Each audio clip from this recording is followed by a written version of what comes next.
Today on Can Haz Armory, checking conductivity of a lame or a saber glove with a multimeter.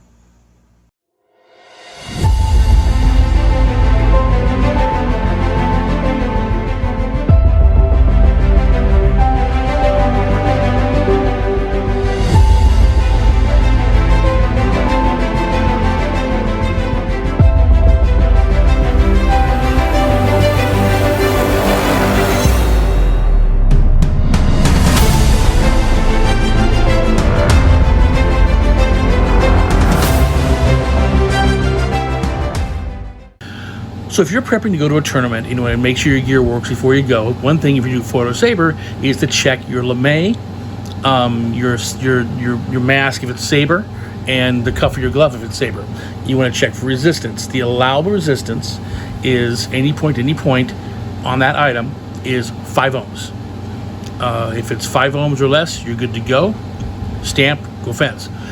That being said, there are times when we will allow a little higher resistance.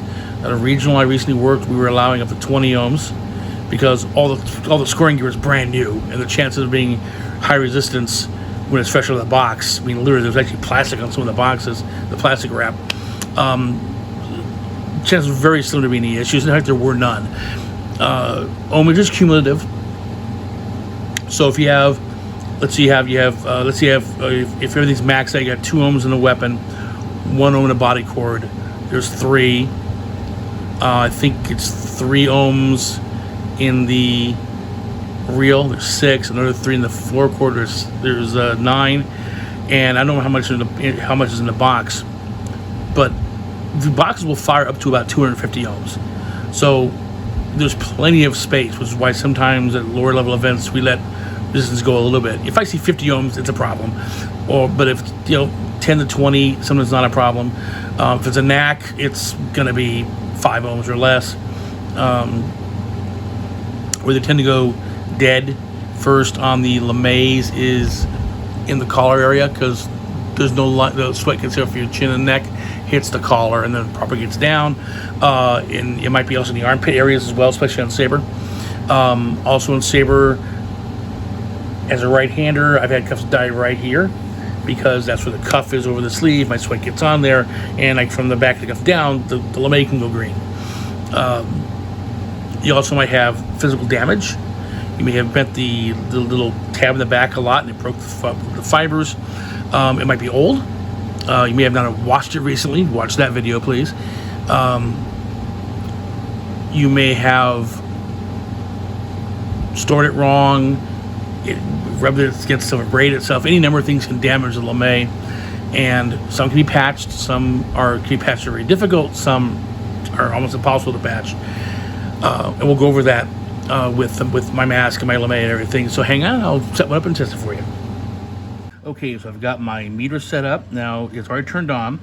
This particular meter, the battery is starting to go, which is why I have that tape there at the 7 ohm mark, because this is going to stop at 2. So going from 2 at 0, this is just for demonstration purposes here, and that tape is the 5 ohm mark on this side of it. So I'm going to bring in my saber glove. So what you do, any point, is take your 2 probes, put it on one point, put another point, and look at the meter. Boom. That's actually pretty good. Now I can also run it across this way, so put it stationary. I can make sure the probe is pointing away from my direction of travel, drag it across.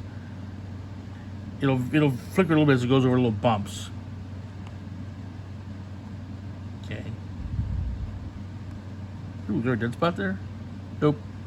I went too far this way and the plastic was hitting, so keep a little more vertical. Much better. So that works there. Okay.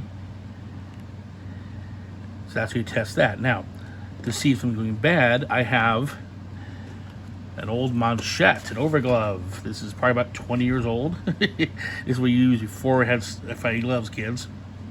And you can still use these, by the way. If you have a FIE glove that doesn't have the cuff on it, like you fence epee and saber, you can get a manchette. It's still legal. You don't see them very often, though. I can't remember the last time I saw a manchette at my station. So again, point to point, and I see we have a lot of spots. This would not pass. Yeah, these are dead spots. This thing is older than dirt. So this would not pass. Put the back side. Again, it's still old. No, back side's good. Back side's usually the best part. Okay, back side's fine, front side's gone. But that's how I tested and figure failure. And that's how I test this one here.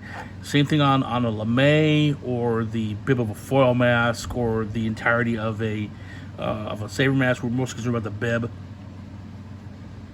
The armpits and lames. If you're not sure about a spot, test it. Just put the probe there and let it sit and look at the meter. They can be fixed. Sometimes washing them fixes it. Sometimes patching it. A lot of things you can do. But if you want to check your own stuff with a regular multimeter, that's how you do it. Happy armoring.